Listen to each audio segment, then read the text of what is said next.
Hi hello welcome to gossip girls. Let's spill some hot tea. നമ്മുടെ ഇന്നത്തെ topic ഇപ്പോൾ social മീഡിയയിൽ വളരെയധികം ചർച്ച ചെയ്യപ്പെടുന്ന ബോബി ചെമ്മണ്ണൂർ ഹണി റോസ് ഇഷ്യൂ ആണ്. ബോച്ചയെയും ഹണി റോസിനെയും പ്രത്യേകിച്ച് മലയാളികൾക്ക് പരിചയപ്പെടുത്തേണ്ട ആവശ്യമില്ലല്ലോ. ബോച്ചെ അറിയപ്പെടുന്ന ബിസിനസ് പേഴ്സണും ഹണി റോസ് ഒരു ഫിലിം ആക്ട്രസുമാണ്. ഇനി ഇഷ്യൂ എന്താന്ന് പറയാം. കഴിഞ്ഞ ദിവസങ്ങളിൽ നടന്ന ഒരു ഉദ്ഘാടനത്തിൽ വെച്ച് ബോബി ചെമ്മണ്ണൂർ ഹണി റോസിനെ കുറിച്ച് ലൈംഗിക ചുവയുള്ള ഒരു ഡബിൾ മീനിങ് ജോക്ക് പറയുകയും ഇതിനെതിരെ ഹണി റോസ് രംഗത്ത് വരികയും പോലീസ് കേസ് കൊടുക്കുകയും ചെയ്തു. ഇതിന്റെ പശ്ചാത്തലത്തിൽ ഹണി റോസിനെ സ്ലട്ട് ഷെയിം ചെയ്യുന്നത് പോലുള്ള കമന്റ്സ് ഇട്ട 30ഓളം വരുന്ന ആളുകളെ പോലീസ് അറസ്റ്റ് ചെയ്യുകയും ചെയ്തു. ഇതിനെ തുടർന്ന് സോഷ്യൽ മീഡിയയിൽ വലിയ ചർച്ചയാണ് നടക്കുന്നത്. ഹണി റോസിന്റെ വസ്ത്രധാരണം ശരിയല്ല എന്നും അതുകൊണ്ടാണ് ഇത്തരം കമന്റ്സ് കേൾക്കേണ്ടി വരുന്നതെന്നും പറഞ്ഞ് ഒരു വശം, വസ്ത്രധാരണം ഒരാളുടെ ഓൺ ചോയ്സ് ആണെന്ന് വാദിക്കുന്ന മറുവശം. വസ്ത്രധാരണത്തിന്റെ പേരിൽ നിരവധി വിമർശനങ്ങളും അതിന്റെ പേരിൽ ധാരാളം സ്ലട്ട് ഷെയ്മിങ്ങും ബോഡി ഷെയ്മിങ്ങും നേരിടേണ്ടി വന്ന വ്യക്തിയാണ് ഹണി റോസ്. ഇവരെ കളിയാക്കി ഒരുപാട് കോമഡി സ്കിറ്റ്സും ഇന്റർവ്യൂസും വരെ വന്നിട്ടുണ്ട്.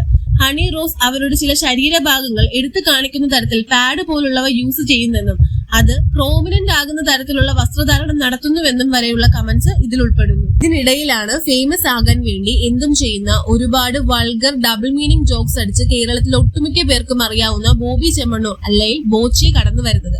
സ്ത്രീകളെ ലൈംഗികവൽക്കരിക്കുന്ന ഇയാളുടെ ഇത്തരം കമന്റ്സ് പലപ്പോഴും സോഷ്യൽ മീഡിയയിൽ സെലിബ്രേറ്റ് ചെയ്യപ്പെടാറുണ്ട്. ബോച്ചെ ബ്യൂട്ടി പാർലർ ഉദ്ഘാടനം ചെയ്യാം, ഹണി റോസ് ജിം ഉദ്ഘാടനം ചെയ്യട്ടെ. ഞാൻ വിചാരിച്ചു സാധാരണ ആണുങ്ങളാണല്ലോ ജിം ഉദ്ഘാടനം ചെയ്യാം, മാത്രല്ല ഞാനാണെങ്കിൽ 1-2 നമ്പർ ഓഫ് ഫൈറ്റ് എന്തെങ്കിലുമൊക്കെ ആക്ഷൻ കാണിക്കാലോ എന്ന് വിചാരിച്ചു. പിന്നെയാണ് എനിക്ക് മനസ്സിലായത് ഇതിന്റെ ഓണർ വിചാരിച്ചിട്ടുണ്ടാവും അതിന്റെ കുട്ടൻസ് പിടികിട്ടി. ഇനി എന്തെങ്കിലും കുറവുണ്ടെങ്കിൽ കൂട്ടാനും കൂടുതലുണ്ടെങ്കിൽ കുറയ്ക്കാനും, മാത്രമല്ല ആകാര വടിവത്ത ഹണി റോസിനെ പോലെ ഉള്ളൊരു സുന്ദരിയെ വാർത്തെടുക്കാൻ വേണ്ടിയിട്ടുള്ള ഒരു പ്രചോദനം നൽകുക എന്നതിന് വേണ്ടിയിട്ടായിരിക്കും ഹണി റോസ് ജിമ്മിൽ പോയിട്ട് പല നമ്പറുകളും കാണിക്കാൻ വേണ്ടിയിട്ടായിരിക്കും എന്ന് എനിക്ക് തോന്നുന്നു. ഈയിടെ ഹണി റോസും ബോച്ചയും ഒരുമിച്ച് ഒരു ഉദ്ഘാടനത്തിന് എത്തുകയും അതിൽ ബോച്ചയിൽ നിന്നും അശ്ലീല പരാമർശം നടന്നപ്പോൾ ഹണി റോസ് പ്രതികരിക്കാതെ നിശബ്ദയായിരിക്കുകയും ചെയ്തു.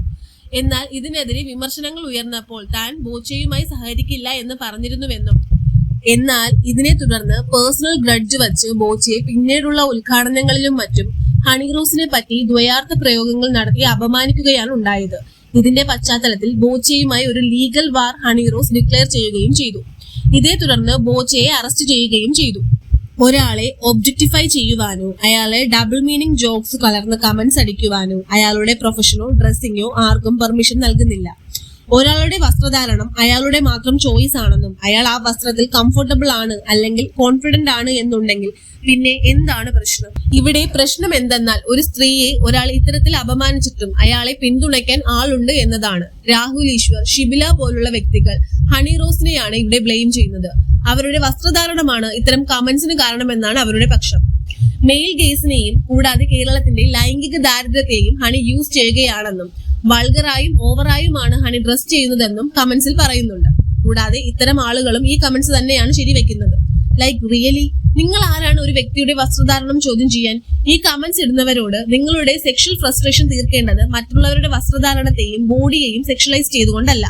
അത്തരത്തിലുള്ള കാര്യങ്ങൾ ഒരിക്കലും എൻകറേജ് ചെയ്യേണ്ടതുമല്ല. ബേസിക് ആയി പറയുകയാണെങ്കിൽ ഈ പറയുന്ന ആളുകളുടെ എല്ലാം ഡിസയറിനനുസരിച്ച് വസ്ത്രം ധരിച്ച് ഭക്ഷണം കഴിച്ച് നമ്മൾ ഈ ഇന്ത്യ മഹാരാജ്യത്ത് ജീവിക്കേണ്ടി വരും.